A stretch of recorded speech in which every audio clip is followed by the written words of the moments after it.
Ladies and gentlemen, welcome to the Content Patch for the 7th of March 2013. My name is TotalBiscuit with today's gaming news and comment. Coming up in the show, Kickstarter for Planescape Torment sequel reaches its goal within 6 hours. NPD report compares consumer behavior in terms of use the new games as well as retail versus digital downloads. EA claims that they will not, in fact, be introducing microtransactions to all of their games. And controversy surrounding Videogamer.com claims that Dead Space 4 has been cancelled and that Dead Space 3 sales figures allegedly failed to meet sales targets. The Kickstarter for the successor to Planescape Torment, going by the name of Torment Tides of Numenera, has already reached its Kickstarter goal of $900,000 and has now sailed well past $1 million as of the time of recording this particular video. The sequel will be developed by In Exile, containing many of the former members of the Planescape Torment development team. These guys, of course, are also currently working on Wasteland 2, which succeeded in reaching an extremely high Kickstarter funding amount, one of the most successful in gaming history thus far. The game itself will not be using the Dungeons & Dragons Planescape license, ergo, it is not in fact called Planescape Torment anymore, and the Kickstarter is running until April the 5th for those wanting to get involved in it. Now, this also is accompanied by a post by In Exile on the subject of why they're crowdfunding a second game before the first one is even finished. In a lengthy post on their backers page for the Wasteland 2 project, In Exile described their team as more of a team and a half, with the half part of the team dedicated to pre-production of titles, which they have now finished on Wasteland 2. As a result, the game itself has now been handed over to the full main production team who are actually making the game, and the design and everything that goes into pre-production, which includes script writing as well as concept art and pretty much every overarching design element of the game, has already been completed. And as a result, this pre-production team now has nothing to do. So this team will be moved on to pre-production for Torment, which they anticipate will take 8 months, at which point Wasteland 2 will be released, and the development team from Wasteland 2 will then move on to full production of the Torment title. This is certainly an interesting explanation, not something that I personally was aware of, but it's difficult to say whether or not every team runs this way. In Exile's a medium-sized development house, so I would imagine there are certainly some companies that definitely work this way, and it's interesting that we now hear about pre-production again, because that was the issue that came up with Aliens Colonial Marines as well, the claim that pre-production is actually a very significant part of the development process, possibly up to 50% of the actual time involved. So I guess it does make sense to have a team that actually works on that and then handing over to the guys who are good for the development, so you don't have to have 3D artists that are there for no apparent reason sitting around twiddling their thumbs while all the pre-production is done. So it seems like a fairly logical way to do things.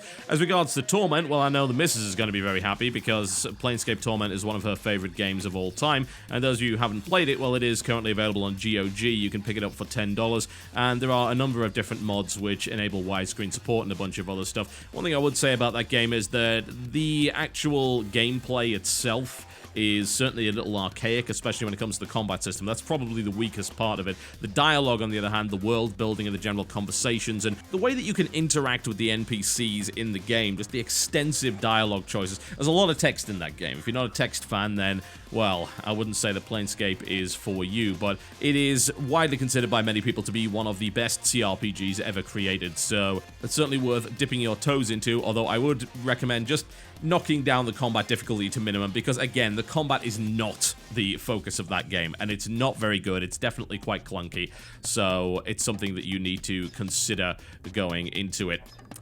It's good news, though, by the looks of it. It, of course, puts paid to the notion of Kickstarter fatigue, especially since we've had a very successful Kickstarter for Dreamfall Chapters as well. And I think it confirms what I've been saying for a while, is that I don't think there is such a thing as Kickstarter fatigue, but I do feel that people's willingness to just randomly back projects that sound cool when it comes to gaming is probably dwindling. When Kickstarter first came out, it's like, let's just back everything. And now I feel that more of these gaming Kickstarters are not getting where they need to go, unless they happen to have a very intriguing principle. I mean, when it comes down to Torment, it's a proven development house and it's also a game that people have been asking for so very long. The weird thing about it, I suppose, is that that's exactly why people backed Project Eternity.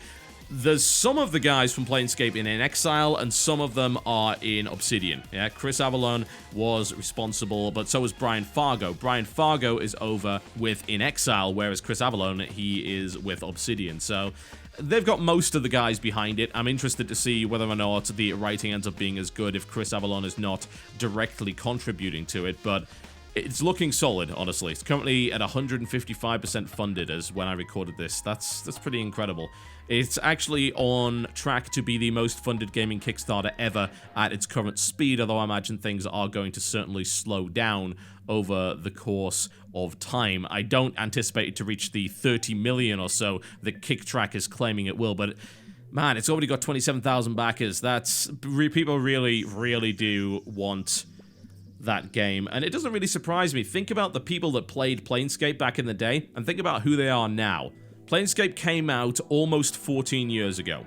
Now, think about, say, the teenagers that played Planescape and what they're doing now. Hopefully successful, married guys with kids that actually have disposable income, or just eligible bachelors with plenty of money to throw away. Damn right they're willing to actually pay for this. And it seems like the most successful Kickstarters are those that are able to tap into that demographic. That's why we see Wasteland 2. That's why we see Shadowrun. That's why we see Double Fine Adventure. It's why we see Dreamfall Chapters. All of these games are from that kind of group. That's the demographic they're targeting. And of course, don't forget stuff like Star Citizen. Those are the guys that are being targeted by these successful Kickstarters right now.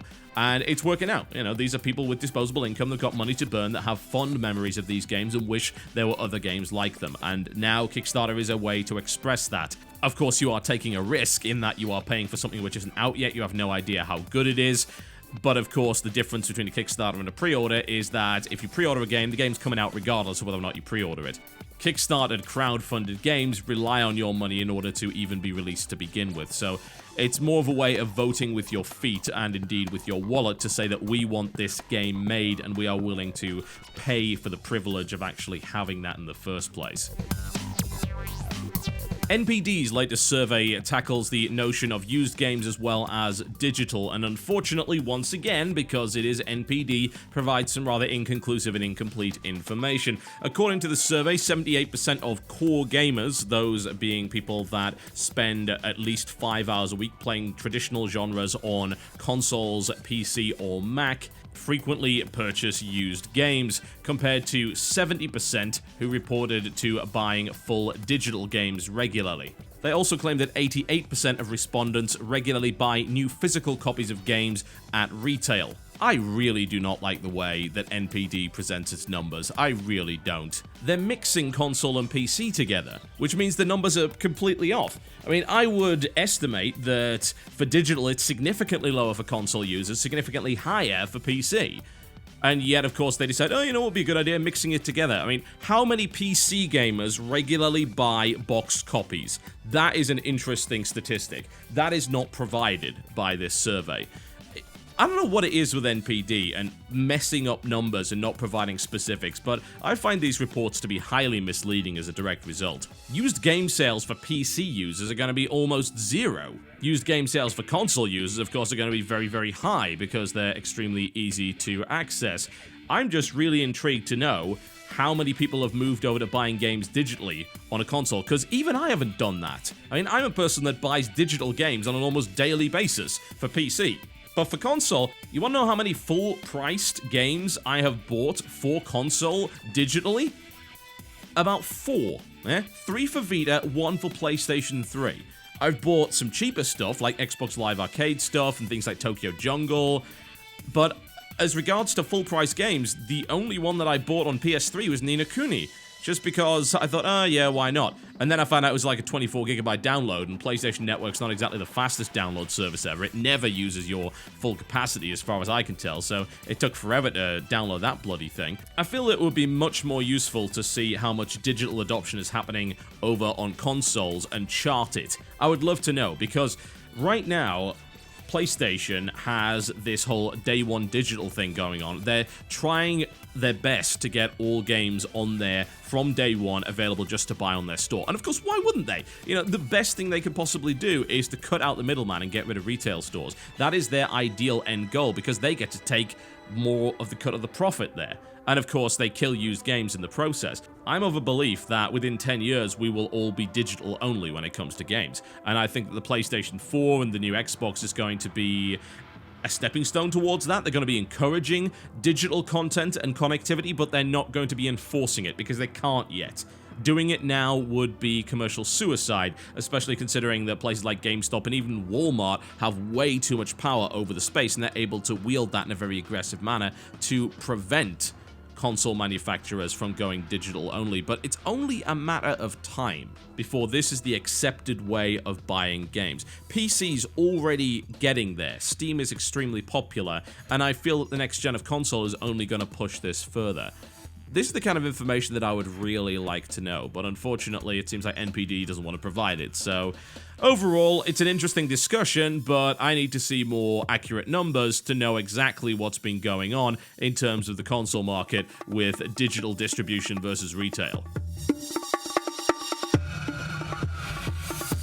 EA appears to be backtracking on the subject of microtransactions after a statement by their CFO Blake Jorgensen last week at the Wedbush Technology Conference said, quote, "We're building into all of our games the ability to pay for things along the way, either to get to a higher level to buy a new character, to buy a truck, a gun, or whatever that may be, and consumers are enjoying and embracing that way of the business." This is a direct quote that has not actually been altered. Mr. Jorgensen is now claiming that he made a statement at the conference along the lines of, "We'll have microtransactions in our games," and the community read that to mean all our games, and that's not really true.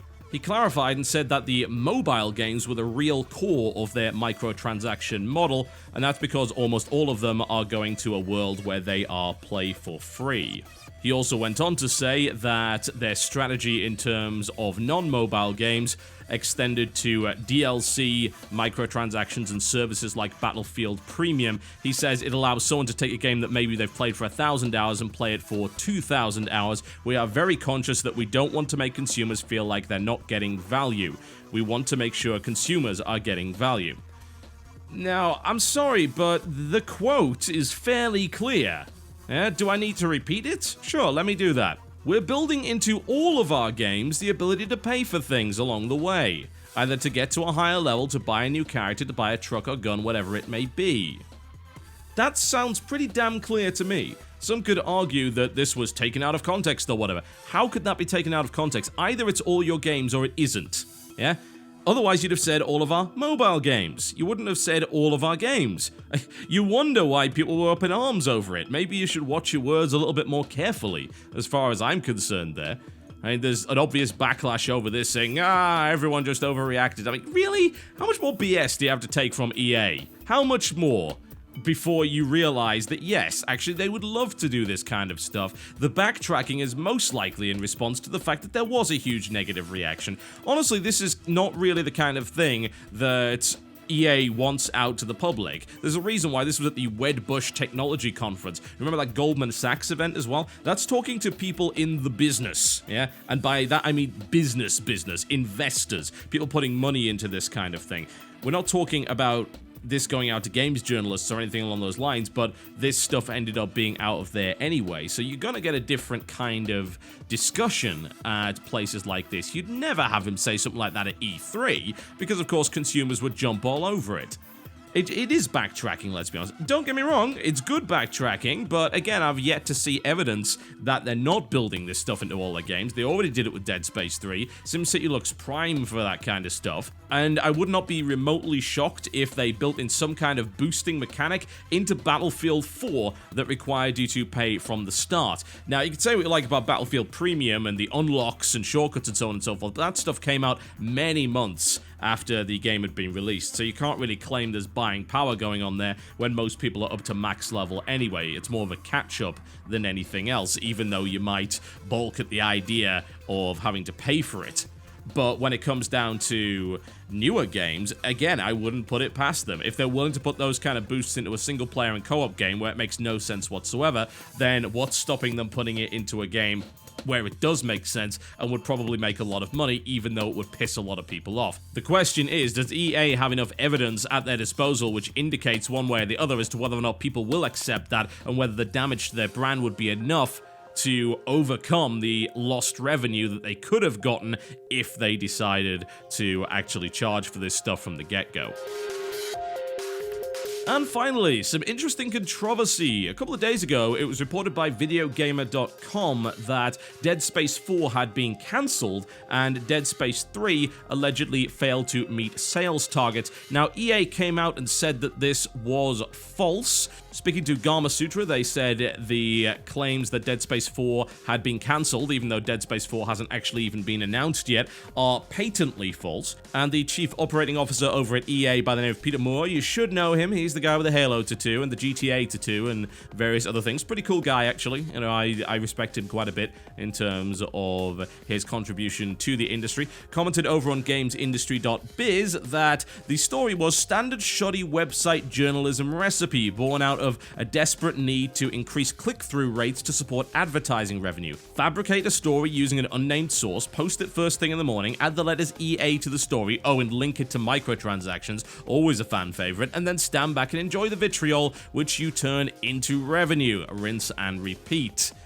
That is quite the accusation coming out of Peter Moore, and don't get me wrong, I'm actually kind of happy that someone in the industry was willing to come out and just flagrantly say, this is bollocks, you just made this up for page views. The question is, of course, did they? Well, let's look at both sides of the story, because videogamer.com had a response on this. What they said is the information came from a trusted source whose identity they agreed to protect, but they verified it on the basis of his background and statements. They contacted Electronic Arts UK PR on the Monday in order to ask about a confirmation and denial, basically to get a statement from them. The response was, can you wait? We're looking to try and get a response from the US team. Can you hold the story until Tuesday, March the 5th, which was a day later. They initially declined the request, surprisingly enough, but then they decided, yeah, we'll wait for an official response. The fact that they would decline it in the first place is pretty ridiculous, and EA UK can't necessarily give a definitive statement on stuff like that. They are only a regional office. Now, on the Tuesday morning, they then informed Videogamer.com that the US team does not comment on rumor or speculation, and as a direct result, they decided to go ahead and publish the story. Now, following that, there's a tweet from Gamasutra that I told you about earlier, that being the patently false response, and we also had GameSpot and various other sites update their stories with that particular statement. Then apparently Videogamer.com contacted EA UK to question the origin and legitimacy of that statement, and they informed them that they were issuing a statement to the media, which was a different one to that, which was, while we have not announced sales of Dead Space 3, we are proud of the game and the franchise remains an important IP to EA. Now, as far as they can tell, there doesn't appear to be a source for that EA statement, although I'm sorry if Gamasutra's coming out with it, that being a site that I pretty much trust, because they don't tend to mess up all that often, and EA is not denying that they said it, and the tweet's still there, then I've got to say that that statement has been clearly made, and it sounds like maybe there's been some wires crossed on EA's end in terms of the communication. I mean, if you're going to EA UK, and yeah, EA US is making the statements, then yeah, there's a possibility of things actually happening there. Alongside the Peter Moore comment, there is also a comment by creative director Ian Milham. He was the ex-art director on Dead Space, saying almost nothing in that article is true. And as a result, Videogamer.com is defending themselves on the matter, saying that they believed that it was true. They carried out internal checks to verify the validity of the comments made by their source. As a result, they stand by the comments made in the original story and ran it in good faith. Okay, well, here's the problem. There's one issue that I've got with this. I don't necessarily blame Videogamer.com for being misled or misinformed. What I do blame them for is running a bloody story on one source. what is it about gaming media running on one source? Why can't we get two, like every other media organization that is actually self-respecting? There's a reason why you get two sources. It's very, very easy for a disgruntled employee to come up with some random bull crap to damage the company. It's not a difficult thing to do. You get a second source, always. And yet, this article ran on one source, and as a result, seems like it was completely false. So, while they claimed they did their due diligence on this, they clearly didn't. If they'd done their due diligence, there would have been two sources. Just emailing EA PR and saying, do you want to confirm, deny this, that's not due diligence. Because of course they're going to turn around and say, yeah, we don't comment on rumors. The fact that they then turned around and of course did comment on it is probably as a direct result of this thing bloody blowing up all over the place. What choice did they have? They couldn't just ignore it, especially considering what's been going on with EA PR lately. I mean, for God's sake, they've been having to deal with the SimCity bollocks. I mean, it's their own fault, don't get me wrong. I'm not excusing them for that, but obviously, they want to try and do as much damage control right now as humanly possible. Now, as far as I'm concerned, that, to me, means that Dead Space 4 hasn't been cancelled, the franchise is still active, simply because you can't just say, it hasn't been cancelled, the Dead Space is alive and kicking, and then suddenly turn around and say, nope, no it isn't. As far as I'm concerned, Peter Moore coming out and saying this is bollocks is pretty much good enough verification to say that this is clearly not true. You know, if he's coming out, bearing in mind his position and saying, God, I am sick of these false statements, then you know something's up. And as far as I'm concerned, if you're gonna report news and not just be a pundit like me, then I would strongly suggest that you get more than one bloody source before you break a story. Alright folks, that's me done for the day. Thank you very much for watching the content patch, and I'll see you next time.